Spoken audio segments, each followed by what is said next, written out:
السلام علیکم ورحمۃ اللہ وبرکاتہ۔ الحمد للہ الذی انزل علی عبده الکتاب والصلاة والسلام علی سیدنا محمد وآلہ وصحبہ اجمعین، اما بعد۔ حاضرین و ناظرین، یہ درس نمبر 627 ہے۔ سورہ اعراف کی 2 آیتوں کی آج تلاوت اور تشریح کی جائے گی، آیت نمبر 35 اور 36، 35 and 36۔ چلیے سب سے پہلے ہم ان 2 آیتوں کی تلاوت کرتے ہیں، لفظی ترجمے اور ترجمے کے بعد تشریح کرتے ہیں۔ اعوذ باللہ من الشیطان الرجیم، بسم اللہ الرحمن الرحیم۔ یا بنی آدم اما یأتینکم رسل منکم یقصون علیکم آیاتی واصلح فمن اتقى واصلح فلا خوف علیہم ولا هم يحزنون والذین كذبوا بآیاتنا واستكبروا عنها اولئک اصحاب النار هم فیہا خالدون۔ صدق اللہ العظیم۔ یا بنی آدم، اے آدم کی اولاد، اما اگر، یأتینکم آئیں تمہارے پاس، رسول منکم تم میں سے، یقصون جو بیان کریں علیکم تم پر آیاتی میری آیتیں، فمن تو جس نے اتقا تقوی اختیار کیا، واصلح اور اپنی اصلاح کی، فلا خوف تو نہیں ہے کوئی خوف، علیہم ان پر، ولا ہم اور نہیں وہ، یحزنون غمگین ہوں گے۔ والذین اور وہ لوگ جنہوں نے کذبوا جھٹلایا بھی آیاتنا ہماری آیتوں کو، واستکبروا اور تکبر کیا عنہا اس سے، اولئک یہ لوگ ہیں جو اصحاب النار دوزخ والے ہیں، ہم وہ فیہا اس میں خالدون ہمیشہ رہیں گے۔ ترجمہ یوں ہے، اے بنی آدم ہم تمہیں یہ نصیحت ہمیشہ کرتے رہے ہیں کہ جب ہمارے پیغمبر تمہارے پاس آیا کریں اور ہماری آیتیں تمہیں سنایا کریں تو جو شخص ان پر ایمان لا کر اللہ سے ڈرتا رہے گا اور اپنی حالت درست رکھے گا تو ایسے لوگوں کو نہ کچھ خوف ہوگا اور نہ وہ غمگین ہوں گے، اور جنہوں نے ہماری آیتوں کو جھٹلایا اور ان سے سرتابی کی وہی دوزخی ہیں کہ ہمیشہ اس میں جلتے رہیں گے۔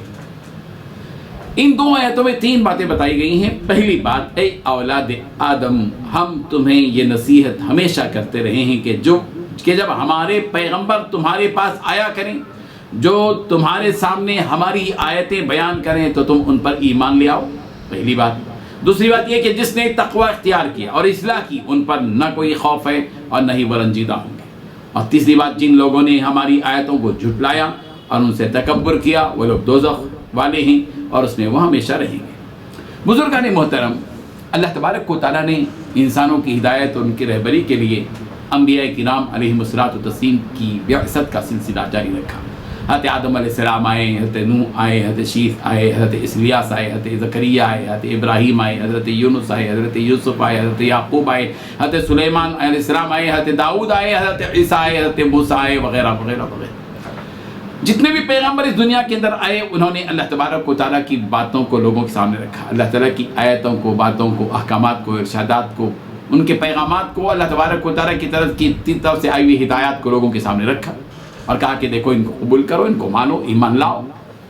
اور پھر ان کو یہ بات بتا دی گئی، فَمَنِ اتَّقَى وَأَصْلَحَ، جس نے بھی ان پیغمبروں کی باتوں کو سننے کے بعد اپنے دل میں تقوی کی کیفیت پیدا کی، ڈرا، اللہ سے ڈرتے ہوئے زندگی گزاری، حق کو اختیار کیا، باطل کو اختیار نہیں کیا، ڈرتے ہوئے کہ حق کو اختیار کریں گے تو اللہ تبارک و تعالیٰ کی طرف سے نعمتیں ملیں گی، اور اگر باطل کو اختیار کریں گے تو اللہ تعالیٰ کا عذاب ہمارے لیے تیار ہوگا۔ حرام سے پرہیز کیا، حلال اختیار کیا، ناحق کام کوئی نہیں کیا، حق والا کام کیا، کسی پر ظلم نہیں کیا، کسی کا حق نہیں مارا، غیبت نہیں کی، تکبر نہیں کیا، حسد نہیں کیا، بغض نہیں کیا، لڑائی نہیں کی، جھگڑے نہیں کیے، کسی کو گالی نہیں دی، کسی کو نہیں مارا، کسی کو دھوکہ نہیں دیا، سچائی اور اچھائی والی زندگی گزاری، ہر ایک کے ساتھ اس نے سلوک کا اختیار کیا، تقوی کی روش اختیار کی، وہ اصلاح اور اپنی زندگی کو درست کر لیا، اصلاح کر لی اپنی۔ پہلی زندگی میں برائیاں تھیں، ان برائیوں کو بھلائیوں میں بدلا، بے تقوی کی زندگی تھی، تقوی والی زندگی اختیار کی۔ اللہ تبارک و تعالیٰ کی طرف سے بشارت دی گئی کہ فلا خوف علیہم ولا هم یحزنون، ایسے لوگوں کے لیے نہ ہی کوئی خوف ہوگا دنیا کے اندر اور نہ ولا هم يحزنون، اور نہ ہی وہ غمگین ہوں گے، کسی بھی قسم کا ان کو کوئی غم نہیں ہوگا۔ اور پھر یہ بھی بات بتائی گئی والذین کذبوا بآیاتنا، اور وہ لوگ جو ہماری آیتوں کو جھٹلاتے ہیں اور واستکبروا عنہا، اور اس سے منہ موڑتے ہیں، غرور کرتے ہیں۔ اللہ تعالیٰ کی آیتوں کے آنے کے بعد مومن اور مسلمان کے دل کے اندر یہ کیفیت پیدا ہو کہ وہ جھک جائے، اپنی پیشانی کو جھکا دے، اپنا سر خم تسلیم کر لے، نیچے جھک جائے، بات مان لے۔ لیکن اگر کوئی شخص اللہ تبارک و تعالیٰ کی آیتوں کو جھٹلا کر اس سے اپنا منہ موڑے گا، غرور کرے گا، گھمنڈ کرے گا، رب عز و جلال کی طرف سے وعید بیان کی گئی کہ اولئک اصحاب النار، یہ دوزخی ہیں، ہم فیہا خالدون، ہمیشہ ہمیشہ اس میں رہیں گے۔ یہ حقیقت بیان کی ہے۔ ہمارے لیے بہت بڑا سبق ان دو آیتوں میں ہے۔ سب سے پہلے یہ کہ اللہ تعالیٰ نے نبیوں کے ذریعے جو پیغام کو دیا، بالخصوص آخری پیغمبر نبی کریم حضرت محمد رسول اللہ صلی اللہ علیہ وسلم نے جتنے احکامات ہم سب کو بتائے، ہمیں ان احکامات کو سامنے رکھتے ہوئے تقوی والی روش اختیار کرنا ہے۔ اگر برائیاں ہمارے اندر ہیں تو ان کو بھلائیوں میں تبدیل کرتے ہوئے اپنی حالت کو درست کرنا چاہیے، اصلاح کر لینی چاہیے۔ ظاہر بات ہے کہ نتیجہ یہ ہوگا کہ اللہ تبارک و تعالیٰ کی طرف سے ہمیں امن والی زندگی ملے گی، دنیا بھی کامیاب اور آخرت بھی کامیاب۔ اور اگر ہم نے جھٹلایا اللہ تعالیٰ کی آیتوں کو اور منہ موڑا تو ظاہر بات ہے کہ اس کا انجام تو یہ ہوگا کہ دوزخ میں ڈال دیا جائے گا اور دوزخ کا ایندھن بن جائے گا۔ اللہ تعالیٰ ہم سب کی حفاظت فرمائے۔ وآخر دعوانا ان الحمد للہ رب العالمین۔